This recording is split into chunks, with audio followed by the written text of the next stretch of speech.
Hey, it's Scott from FamilyWheels.ca with another car review for your growing family, and this is the 2019 Nissan Rogue. It's a compact crossover with a 170 horsepower four-cylinder engine, a CVT transmission, and it's available with a host of options like all-wheel drive and Nissan's Pro Pilot Assist driver assist technology. It gets pretty decent gas mileage, and it's also relatively affordable. But so what, right? Doesn't every automaker seem to have a well-spec'd compact crossover SUV like this one? Well, the answer to that is yes. This segment of the market is relatively crowded, but the good thing about that is it puts pressure on automakers to make their vehicle stand out and rise above the rest, to add little things and details and to do things better than the rest so that you pick their car first. So, does the Rogue have all of that? Does it have those little details and options? And are they done well enough to make it the right choice for you and your growing family? Well, there's only one way to find out. Let's go try it out.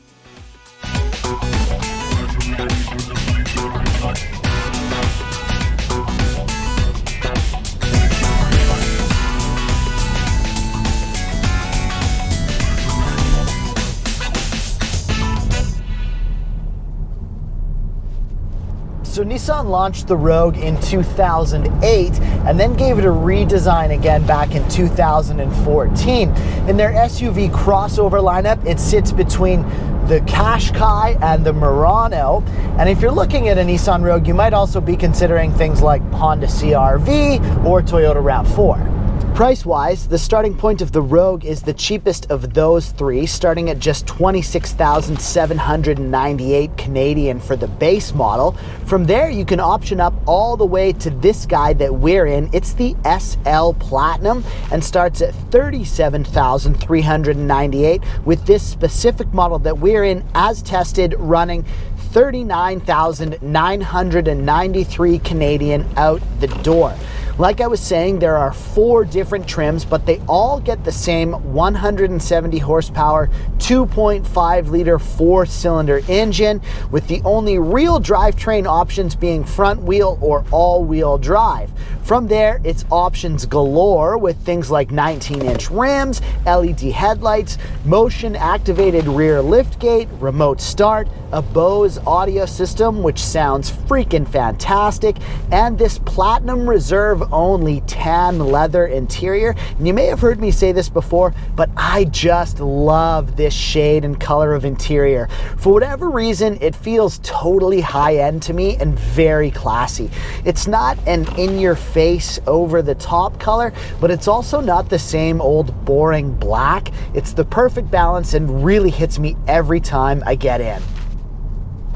The interior in the Rogue is excellent, really comfortable and inviting, and even though the driver's seat is only 6-way power adjustable, I still found it really easy to find a comfortable driving position. You sit kind of upright in it, which is very similar to the Nissan Kicks that I test drove a few months ago. It too sat a little more upright than I was expecting, making you feel more like you're driving something more on the truck side of the crossover spectrum. Personal choice thing, but I like it. Feels more attentive and in the moment when driving. The passenger seat in the SL Platinum trim gets 4-way power adjust. Both seats are heated but not vented, but the big takeaway for me here is really just how comfortable they are. Nissan seemed to have found a great balance between firmness and support and also relaxed comfort of something akin to an old easy chair. Again, personal thing, but I really love the front seats. Center console, I would have liked to have seen a bit more storage space. We get these 2 cup holders and a little cubby here, as well as a bigger cubby up front with a USB port in it. And we get a second one under the armrest. Cup holders are great and easily hold a larger bottle securely, which is important to me too. And we get 1 sunglass compartment above the rear view mirror. Another thing I loved about the Rogue is the panoramic moonroof. It's huge and bright and really opens up the interior. One thing I would like to see here is the ability to have it open a little bit further, but I'll be honest, I usually feel this way about pretty much every panoramic moonroof. Let's keep going with the interior here. The rear seats are great as well, every bit as comfortable as the front ones, and the rear offers what I'm going to say is an acceptable amount of room, given that the Rogue is, after all, a compact crossover. The other cool thing about these rear seats, and this is where we get into one of my favorite parts of the car, they slide to make more or less room for the passengers and provide more or less room as needed behind the seats. It's part of Rogue's Easy Flex system, and it's a stinking cool feature that helps the Rogue stand out from that aforementioned litany of similar models from other automakers. So we get these sliding seats, and as you may have expected, they fold flat should you want to put anything larger in the back area, or you can fold down the center console to easily access a pass-through should you want to carry something longer like a set of skis, but still need the seats for passengers. What I think is really cool is the design of the rear cargo area. Basically, the floor is adjustable and configurable in a bunch of different ways to accommodate a huge variety of needs.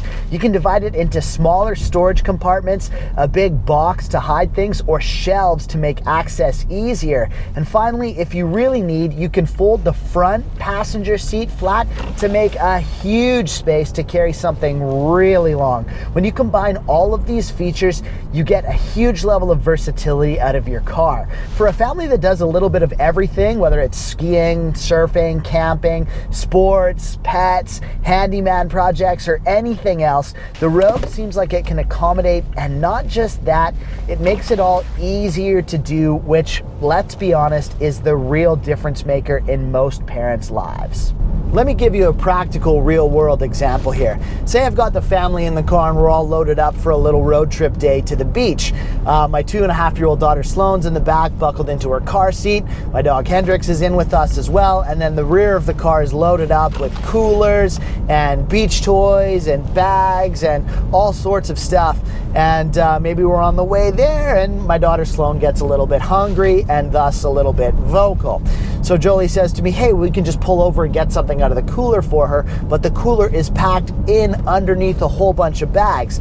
No problem in the Rogue. Because of that shelving system, you can put the cooler at the bottom and then some bags on top, and getting access to the cooler, you could just pull it out, get what you need without unloading the whole rear of the car, which is a really nice perk.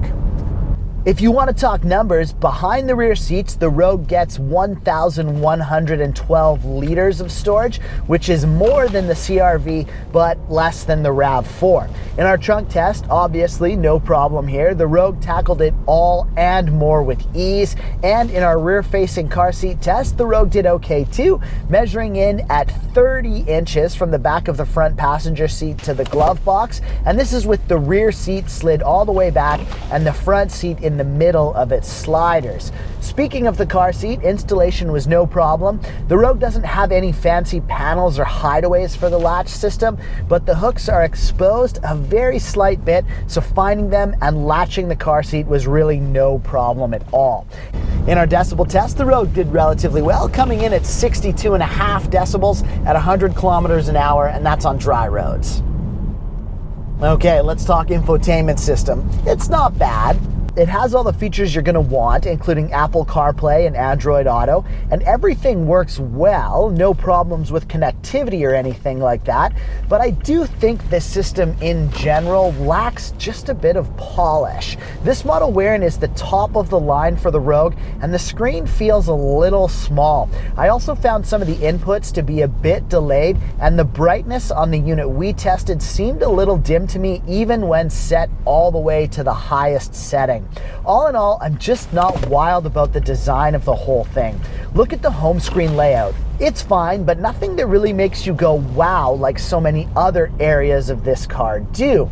And with so many automakers putting out premium offerings in this area, this one seems just a bit lackluster. Steering wheel controls were great and well laid out, as were the climate controls, no problem here. Nice and straightforward. And I did test out Nissan's Pro Pilot Assist, which we've discussed before, is supposed to help take some of the stress out of driving, with steering assist to keep you in your lane, lane and intelligent cruise control to keep you safe distances from the cars ahead of you. It all works well, and it's handy in heavy traffic or when commuting, and operating it all was straightforward, which is nice.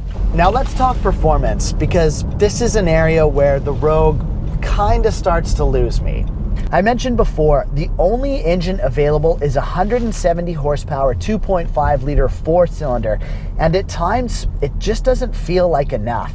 It gets the job done, but it does feel like you should be cautious when pulling out to pass, because you'll need a lot of space to do it. I'd love to see maybe a V6 or even a turboed 4-cylinder, just something to give you a little extra oomph, because it definitely felt a bit weak to me. The trade-off, of course, is that if you use it nicely, the engine gives you great mileage. Nissan are saying to expect 7.1 liters for 100 kilometers. Over our week of testing, we got more like 8.1 liters for 100 kilometers. That's combined city and highway, and it works out to 29 US miles per gallon, which is pretty good. Finally, the all-important look-back test. When you get to your destination and you get out of your car and you're walking away, does it call to you? And do you yearn to glance over your shoulder for one more look because you just love it that much? For me, the Rogue looks good, but I'm not a huge fan of the front grille. Maybe just a little too busy for me, but from the back end, it looks like a well-designed urban utility crossover, and it passes the test. So all in all, I think the Rogue could be a really great car. If you don't mind a vehicle that encourages more mild-mannered driving at times, and if a super flashy infotainment system isn't at the top of your priority list, the storage options that it provides are really cool and could certainly be enough to win people over, especially if you spend a lot of time in your car and move a lot of people and gear. There's a lot to love here, and if you intend on using your car to the fullest of its abilities, I doubt you'll be disappointed. Hey, if you enjoyed the video, hit like or subscribe. See the description below for our social media links. Would love it if you gave a follow. And hey, leave a comment. Would love to hear from you. For familywheels.ca, I'm Scott.